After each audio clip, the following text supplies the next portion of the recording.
மஸ்தி போர் இது ஒரு adult comedy movie. 18+ ஆட்கள் மட்டுமே இதை பார்க்கலாம், ரசிக்கலாமான்னு தெரியல. ஸோ இது ஒரு ரெகுலர் டெம்ப்ளேட் இருக்கக்கூடிய காமெடி படம் தான். ஸோ இந்த படத்தினுடைய கதைக்கு பொறுத்த முன்னாடி நம்ம சேனலை சப்ஸ்கிரைப் பண்ணுங்க. கதை இது. விவேக் ஓப்ராய், ரித்தீஷ் தேஷ்முக், ஆஃப்டப் இவங்க 3 பேரும் சிறந்த நண்பர்கள். இவங்களுக்கு ஒரே ஒரு பிரச்சனை தான். பொந்தல் பார்க்கிலிருந்து இப்போ வரைக்கும் வீட்டில் பெருசாக ஒய்ஃபுகள் இவங்களை கவனிக்காதனால மோகம் வெளியில் தாண்டவமாட ஆரம்பிக்குது.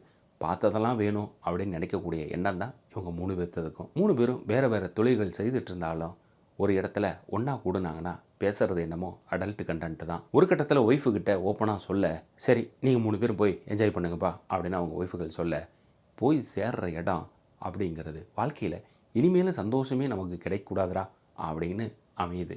இங்கே தான் ஒரு ட்விஸ்ட்டை வைக்கிறாங்க.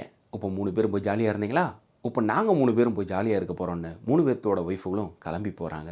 இந்த 3 ஆண்களும் ஒய்ஃபு என்ன தான் பண்ண போகிறாங்க அப்படின்னு மாறு வேஷத்தில் பின்னாடி போகிறாங்க.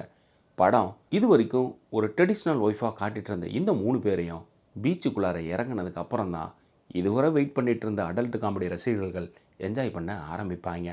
இங்கே இந்த 3 ஒய்ஃபுக்கும் 3 ஆண் நண்பர்கள் கிடைக்க ஆரம்பிப்பாங்க. ஸோ ஹீரோவான இந்த 3 பேர் என்ன பண்ண போகிறாங்க, ஒய்ஃபுக்கும் அவங்களுக்கும் இருக்கக்கூடிய ரிலேஷன்ஷிப்பை பிரேக் பண்ணுங்கிறதுக்காக இறங்கி அந்த டெம்ப்ளேட் காமெடிகள் எல்லாம் பண்ண ஆரம்பிப்பாங்க. மாட்டுக்குள்ளார வேஷம் போட்டுட்டு உள்ளே போவாங்களே அந்த மாதிரி இந்த படத்துலையும் அழகான பெண் குதிரை வேஷம் போடுறாங்க. அப்போ என்ன நடக்கும், இன்னொரு ஆண் குதிரை துரத்த ஆரம்பிக்கும். டேய் எத்தனை நாளைக்குடா இதே காமெடியாக சொல்லிகிட்டு இருப்பீங்க அப்படின்னு பார்க்குறப்ப நம்ம சிரிக்க முடியாமல் கடுப்பாகும். ஸோ இதே போல் டாக்டர் வேஷம் இந்த படத்தில் வரக்கூடிய டெம்ப்ளேட் காமெடிகள் எல்லாமே இதுக்கு முன்னாடி எங்கேயுமே நீங்கள் பார்த்துருக்க முடியாது. பார்த்துக்கோங்களேன், அந்த மாதிரி இருக்கும். காமெடின்னு ஒன்று எடுத்துக்கிட்டால் அது சிரிக்கிற மாதிரி இருக்கணும், கடுப்பேற்றுற மாதிரி இருக்கக்கூடாது.